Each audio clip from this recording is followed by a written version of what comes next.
Hi, this is Erica with Glover Nursery. Today I'm going to talk pretty briefly about our use of beneficial insects in our pest control program. I am the IPM manager here at the nursery. IPM stands for Integrated Pest Management. And the overarching concept of IPM is that chemicals, while they have their place in a pest control program, should essentially be used as a last resort. There are many things that can be changed to eliminate or reduce the risk of diseases and also reduce your pest pressures. So this year we have started partnering with another company to bring in some beneficials, which I am hoping to establish here in the nursery to help me control pest populations going forward. Uh, look for a blog post about beneficials and the differences between them. We're putting out a nice blog post about them. But basically, for insects, sure, there are beneficial pollinators that everybody is familiar with, but there are also insects that take care of other insects. Either they are predatory and actually eat and ingest those insects, or they are parasitizing them by laying eggs in an insect as its host to keep that reproductive cycle going. In our rose area, one of the more common pest problems we have is aphids. We also do sometimes have thrips here.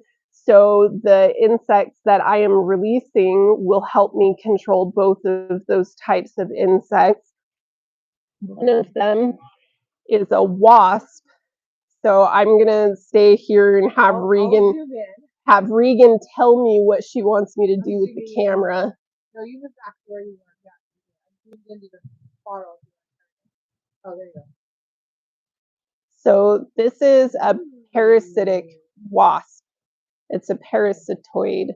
And even though this insect is not much larger than an aphid itself, these will lay an egg in the back of an aphid and use it as part of their reproductive cycle. This is a kind of wasp that creates what's called aphid mummies. And the mummies are dead aphids from which an egg will or has emerged. And these can parasitize quite a few aphids during their life cycle. So I release these up here in the roses. Typically what I do is just open this jar, shake it on the roses, which we can demonstrate, and they will fly around in search of aphids that are nearby. They're going to start crawling toward the lid, and you're going to see a lot of them up here on the rim in just a second. Anyway, so they will find and use the aphids that we have and reduce the number of aphids that we have here going home on these roses. I don't know if you can see them when they start to fly away. So they're quite small, but very beneficial for me.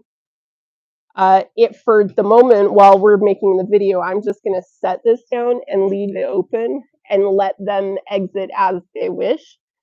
Something I can do is use these release boxes, and in that jar are some sawdust shavings with some aphid mummies in there with young larvae or emerging adults.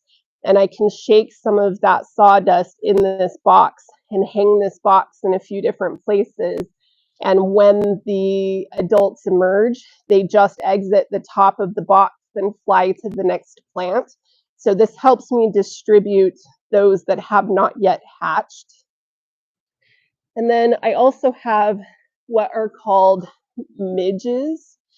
And midges are kind of related to flies, but these are also, uh, they joke that this is called an aphid eliminator, but they do also make use of the aphids. Their larvae will eat a lot of aphids before they become adults.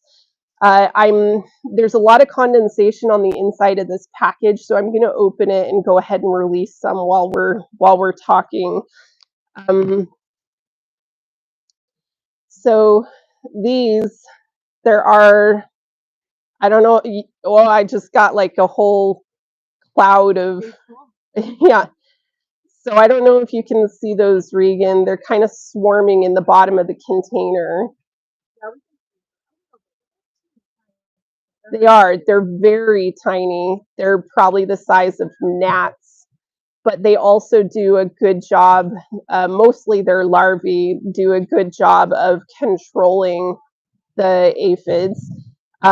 This vermiculite that's in the bottom of the container can also be shaken into those release boxes, and their young, when they hatch into adults, can leave from those boxes.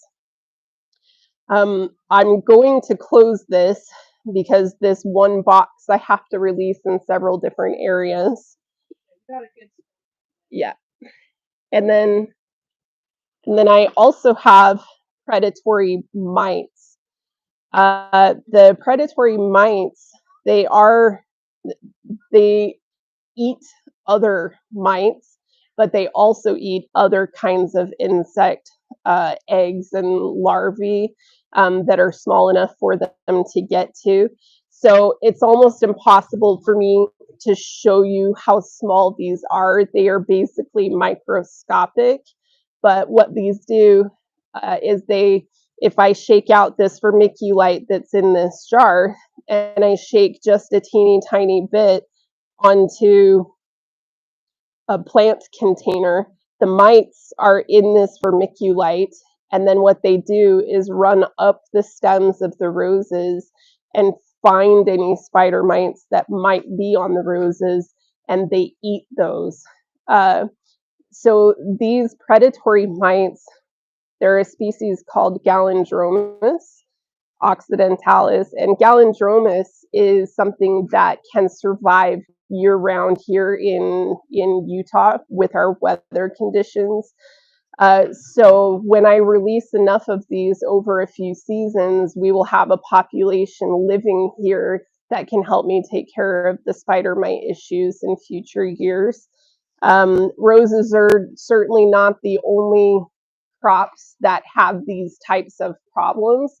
So I have several sets of these insects that are being released in different areas of the nursery, certain sorts of hot spots, until we can get these populations really well established here. So could you quickly explain, I know like people that aren't familiar with beneficial, like instantly my brain is, I don't want to get big. I don't want to be my plants. Can you just explain how those items yeah, yeah. So things like these wasps, they don't want anything to do with your plants. They do not um, they do not go after any part of the plant material. Oh yeah. These the only kinds of species that these go after are aphids. They're very specific about what their hosts are, and they don't bother humans at all. They don't have stingers like the big yellow and black wasps do. They fall under that category in the insect kingdom, but they are completely unrelated to the bigger, meaner wasps. These are really good for you to have in your garden because they help eliminate all of the other issues that you might be having. I have released these in my own garden, and I have essentially no aphids at my house on any of my roses. I rarely see any of them there. So the others, like those spider mites that we were talking about, the spider mites do not go after the plants themselves. They only go after the other bad spider mites. Um, or other types of insects. And so the plant itself is not damaged at all with these insects. And this can help reduce the number of chemicals that are used, whether or not they are organic. Sure, there are a lot of organic controls. Yeah, there are a lot of synthetic controls, but if you don't have to spray, why would you? And the flip side is if you're spraying so often that you have zero insects in your yard, it's an indication that you might not have a totally healthy ecosystem in your yard. Nature abhors a vacuum, and so it's completely 100% normal. It is actually desirable to have some amount of insects in your yard because that means that you've got a healthy ecosystem going.